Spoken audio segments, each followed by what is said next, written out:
Hello students, in this class I will explain some problems based on Young's double slit experiment, and these problems are important for your PUC exam. And next, after this problem I will explain the new phenomena of light, that is called diffraction. So already 4 problems are completed based on Young's double slit experiment. So see here, fifth one. A beam consisting of wavelength 500 nanometer and 400 nanometer is used to obtain the interference fringes in Young's double slit experiment. The distance between the slits is 0.3 millimeter and distance between the slits and screen is 1.5 meter. So wavelengths are given, that wavelengths are given, small d, capital D values are given. What we have to find?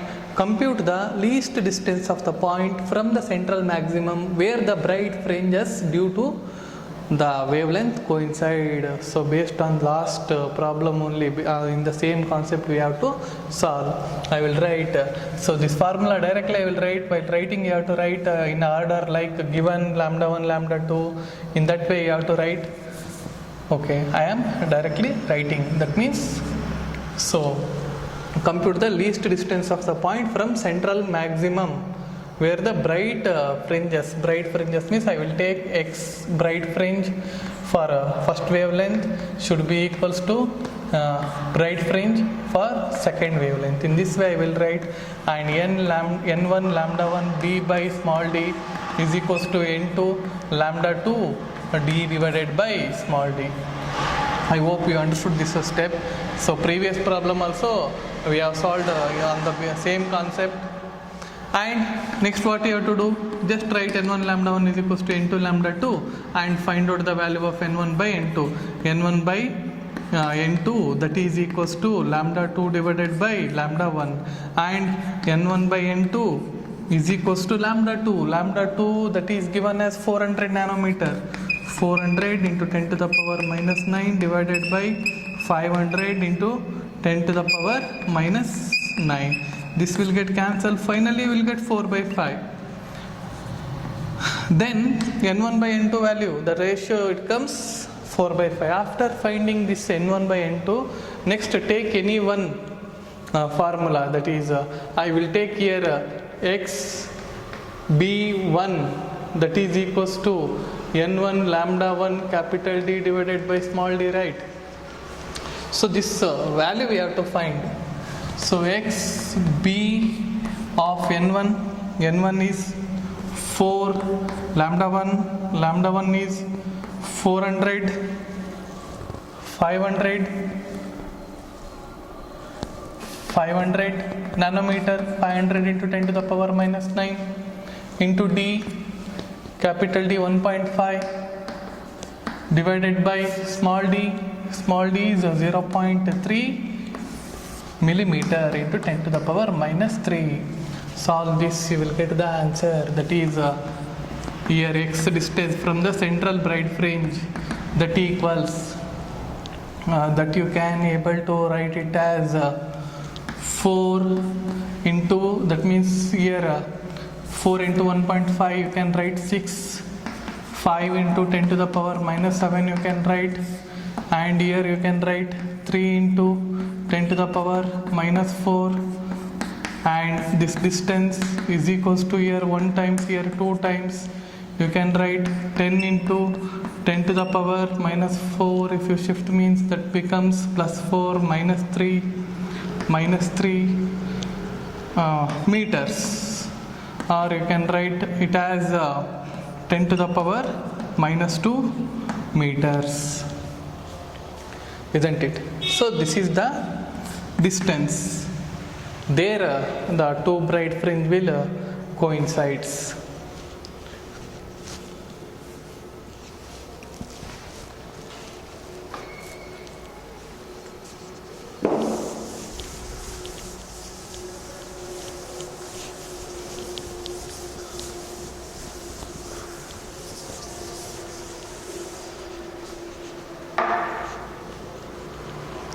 And next one, A light of wavelength 6000 angstrom is used to obtain interference fringes of width 6 mm in a Young's double slit experiment.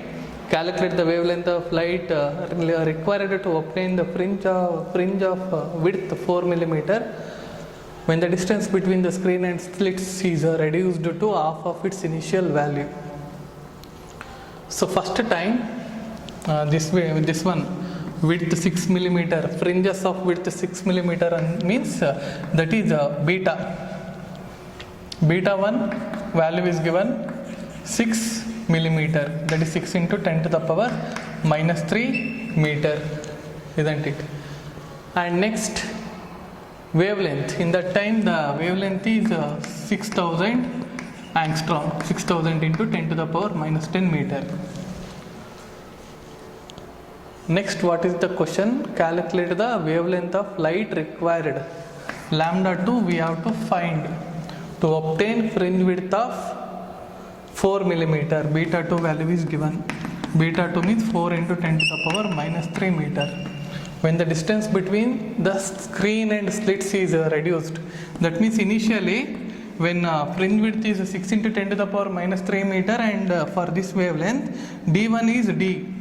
For second case, that is for fringe width 4 mm, the distance you have to take it as d by 2 is reduced to half of its initial value. We have to find the wavelength. So here you can write that is beta 1 is equals to lambda capital D divided by small d, right? Lambda 1 here capital D, d1 is nothing but d upon small d, and beta 2 means you can write it as lambda 2, d2 value is nothing but d by 2 divided by small d. So let us take this is first equation and let us take this is second equation, divide equation 1 by 2, you will get the answer lambda 2.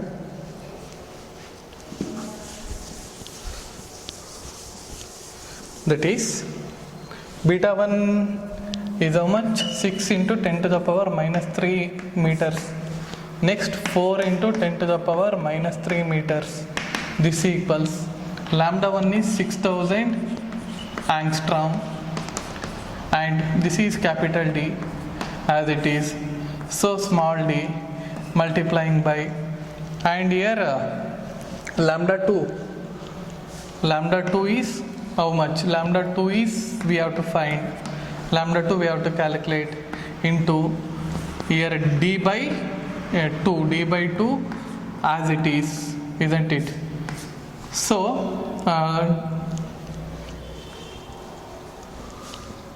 and multiplying by small d, here small d and small d will get cancelled. Then here this 10 to the power minus 3 also will get cancelled 2 times, 3 times, you will get here 3 by 2. And next here 6000 into 10, this capital D also will get cancelled, and 6000 into 10 to the power minus 10 divided by lambda 2, and this 2 will comes here, and next step is 3 1 times, here 3 you can write it as 2000, and lambda 2 here 2 into 2 4 into 2 that is 8, lambda 2 answer you will get 8000 into 10 to the power minus 10, or lambda 2 equals 8000 angstrom. This is the answer. So I hope you understood.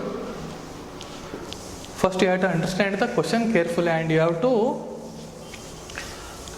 observe, and you have to know small d value is what, capital D value is what. If you understand up to that means definitely you will solve these problems.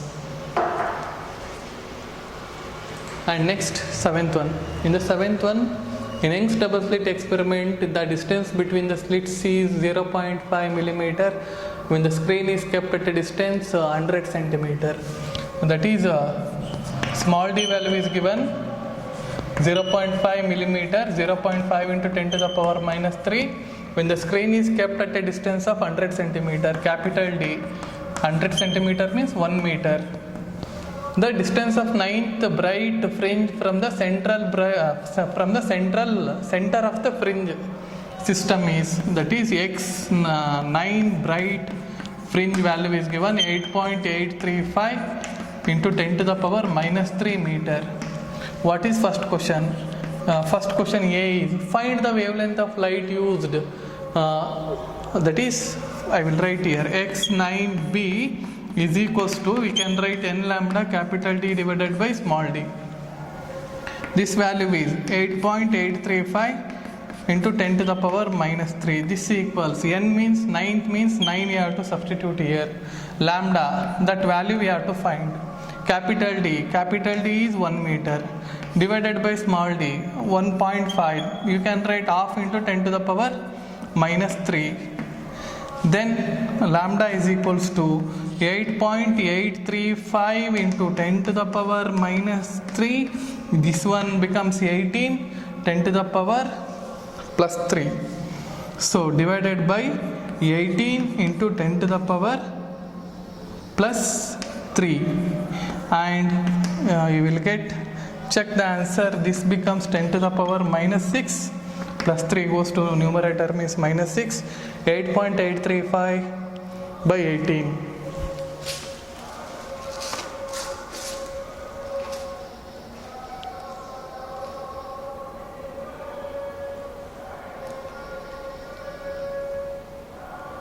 Nearly you will get lambda value is 4908 into 10 to the power minus 10 meters or 4908 angstrom.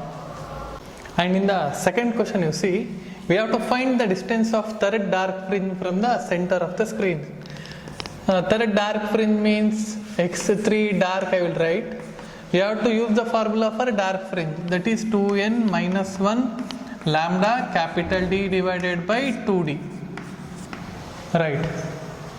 And x3d, this is the distance of dark fringe, third dark fringe from central bright fringe. So here n value we have to substitute 3 minus 1, that lambda value we have calculated, that is 4908 into 10 to the power minus 10 into capital D is 1 divided by 2 into small d. Small d value is 0.5 into 10 to the power minus 3.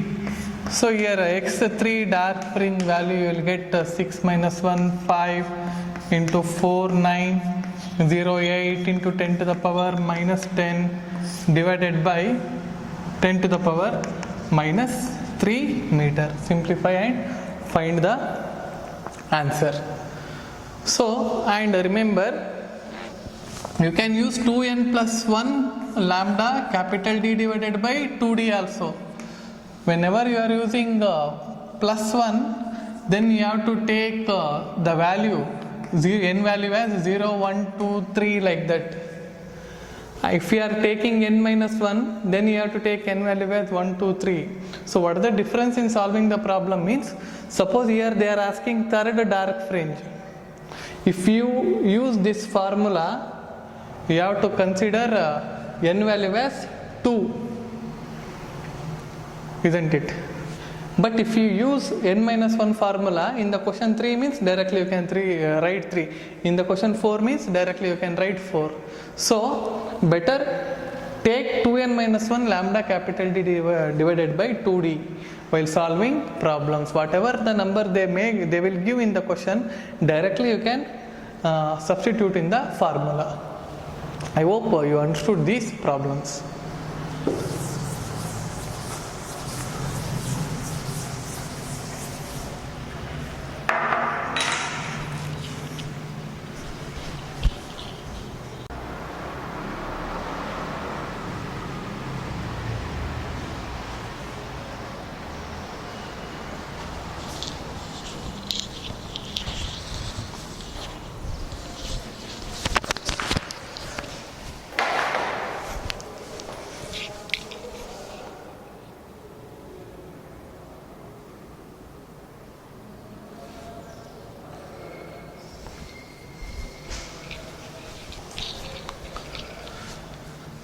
And the next concept is, write on the heading,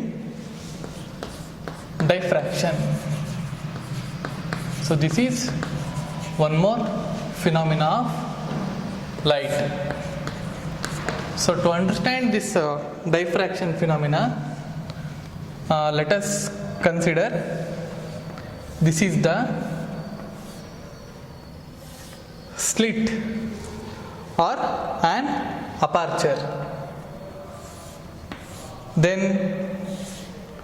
here the width of the slit, this value, this one, the width of the slit, let us consider it as small a. And next, here let us consider there is an obstacle, an opaque substance. You know that meaning of opaque. Opaque means the light will not travel in such a medium or in that substance. An obstacle. This is an obstacle. And let us place a source of light here. And in front of this slit or this aperture, let us place a screen. This is a screen. Here also what I will do, I will place a source of light, and in front of that obstacle I will place a screen. Then you know that rectilinear propagation of light, that is, light always travels in a straight line. If you consider that rectilinear propagation of light from this source, the light will travel in this way, in this direction. That is, we can represent it in a straight line, that is ray of light. Here also the light will travel in this way, in this direction, in a straight line.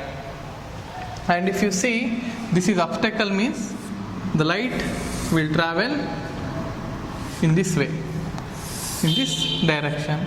And here also you can consider the light is traveling and incidenting on the screens. Then if you give some name as A and here B, then this region A to B, light is illuminating, light is incidenting. Here if you consider one more light ray, this light ray will incident on this opaque substance, then it will not incident on a screen, it will get reflect or it may get absorb also. Okay, some amount will absorb or it will get reflect, but it will not incident on the screen. Then A to A dash, A to B, this region we can give name as illuminated region. On the screen the light will incident in this way. So this region is called as illuminated region. And so here up to A to A dash, B to B dash, definitely the light will not incident. So why? Because here there is a opaque substance or opaque medium. Then what happens? Here the light is not falling on the screen, means this region A to A dash, we can consider it as shadow. What forms here? A shadow will forms. And here also B to B dash we can consider as a shadow region, expected geometrical shadow region. Here also, if you consider this point as A, this point as B, in this case, here light is not incidenting, right? Why? Because here there is a obstacle. Hence, this region we can expect here shadow will forms. But A to A dash, B to B dash, the light will incident on the screen. So this region you can able to say that illuminated region. Here also illuminated region. So this we can say that a shadow region, this one. And here what is this diffraction means? Who observed this diffraction phenomena means the scientist called as Grimaldi. That is in 1660 he observed this phenomena, diffraction of light. So according to the scientist Grimaldi, what is when we can able to observe the diffraction means the size of the obstacle, or aperture. Okay, size of the obstacle or aperture is comparable to wavelength of light,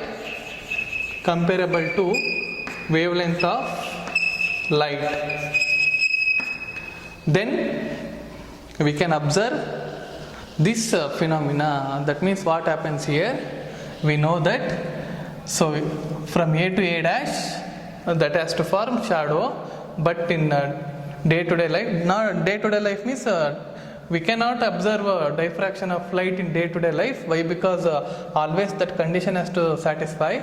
In laboratory, if we observe means then how we can able to see the light, even it reaches into the shadow region. Here the light should not incident according to rectilinear propagation of light. It should travel in a straight line. But if the aperture size or obstacle size is comparable to wavelength of light, we can observe that the light even reaches into the geometrical shadow region. Here also the light should not enter between A to B, but this obstacle size is comparable to wavelength. This light can reach in the shadow region. So here how can we define the diffraction phenomena means the bending of light ray around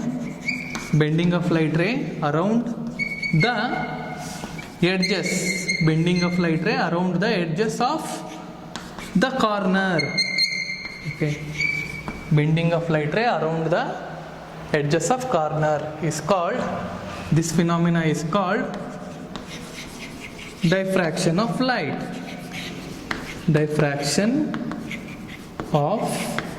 light. So I hope you understood what happens. The light will bend even if the size is comparable to aperture or obstacle size is comparable to wavelength.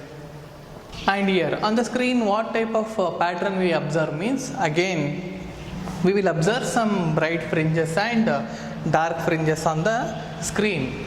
So light will incident on this screen, right? Then again we can observe a bright and dark fringes like you have observed in interference pattern. But there is some difference in interference pattern and diffraction pattern. So in next I will explain what are the difference we will observe in diffraction and interference. And also remember that interference means these wavefronts at some point will superimpose. Because of the superimposition of two wavefronts, we will observe a bright fringe or dark fringes. But in diffraction, due to a wavefront, due to a single wavefront, again at every point you can consider as a fresh source. In a wavefront, again you can consider a fresh source, every point as a fresh source. Again these sources sends the secondary wavelets, and due to the superposition of secondary wavelets, we will observe this diffraction pattern. Remember, once again I will repeat, due to superimposition of two wavefronts, we observe interference pattern. And here in diffraction, in a single wavefront, every point behaves as a fresh source. Again those sources send secondary wavelets in all the direction, and due to the superposition of these secondary wavelets, we will observe diffraction phenomena. And if you ask that in interference diffraction is not possible, means definitely in interference also we see diffraction, but interference will dominate, not diffraction.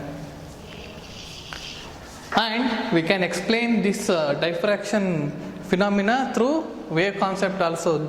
Here I have explained through ray of light concept, right? That is about ray optics, considering a rectilinear propagation of light like that. So if I consider the wave optics, again if I use the Huygens wave theory, means see here, this is a source, this source will send the wavefronts, and these wavefronts will incident on this aperture, and this portion of the wavefront and this portion of the wavefront will incident on this opaque substance, because it will not enter into the that means it will not illuminate on the screen. But this portion of wavefront is exactly in between this center, that means aperture, right? These wavefront can travel and incident on the screen. That means every point on this wavefront you can consider as a fresh source. Again these sources will send secondary wavelets in all direction. In that way the flaring out of light or these wavelets will reach us on the screen. Because of that region we can able to see some light is incidenting on the screen, even in geometrical shadow region. Here also same. So this source will send the wavefront, this portion will block, but remaining this portion, again every point you can consider as a fresh source. Again from every point the secondary wavelets will travel, and these wavelets will reach us on the screen. In that way we can able to observe the diffraction phenomena. Remember, the bending of light ray around the edges of corner is called as diffraction of light. In day-to-day life we may not observe the diffraction phenomena in light, but we can observe the diffraction in sound, because the wavelength of sound is in meters, and apertures like window or door, that size is also in meters. Then that aperture size is comparable to wavelength of sound. In that case we can observe the bending of sound. If any teacher is teaching in next classroom, means you can hear the sound, isn't it? But these are in meters, the windows are in meters, means the light is coming from that windows. In that case you cannot able to observe the diffraction pattern, because the wavelength of light is in nanometers, the size of the windows are in meters. And there are two types of diffraction. One is Fresnel diffraction. This is the first type of diffraction, and next one is Fraunhofer diffraction. These are the two types of diffraction. What is Fresnel diffraction? The distance between slits and screen or source and screen is finite, and here the distance between slits and screen or source and screen is effectively infinite. So this is what Fraunhofer diffraction, and this is a Fresnel diffraction. Here there is a fixed distance between slits and screen. There effectively infinite distance between slit and screen. And for your syllabus you have this Fraunhofer diffraction, that is called single slit diffraction. So this Fresnel diffraction, to find the position of the fringes or width of the fringes, it is very difficult by calculating mathematically. So we can able to find the position and this width of the fringes by using Fraunhofer diffraction. And in the next class I will explain about single slit diffraction. Then we can give one small example for this Fresnel diffraction. So let us consider, these are the two blades and maintain a very small distance between two blades, that is a air line gap like that. Then you observe a source of light. In that case you can see fringes. This you can do, that is bright and dark fringes, or maintain a air line gap between two fingers and observe the light like a sodium lamp. Then you can able to see a bright and dark fringes. In the next class I will explain Fraunhofer single slit diffraction. Thank you.